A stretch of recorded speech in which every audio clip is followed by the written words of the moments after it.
Tema utama peringatan Hari Pramuka ke-61 dan semua kegiatan tingkat nasional pada tahun ini adalah mengabdi tanpa batas untuk membangun ketangguhan bangsa. Tema ini menunjukkan tekad kita untuk terus mengabdi tanpa batas di berbagai bidang. Pengabdian yang kita lakukan adalah bagian dari pendidikan di dalam gerakan Pramuka.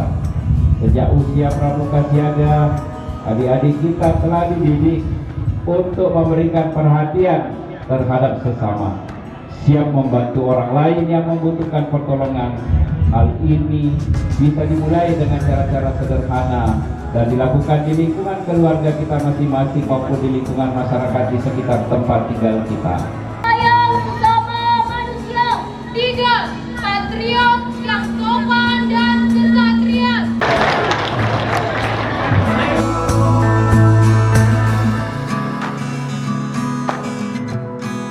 Ucapan Alhamdulillahirabbil alamin, saya menerima Panji Gerakan Pramuka Kabupaten Wajo yang telah melaksanakan tugas yang sebaik-baiknya. Terima kasih, jazakumullah khairan katsiran.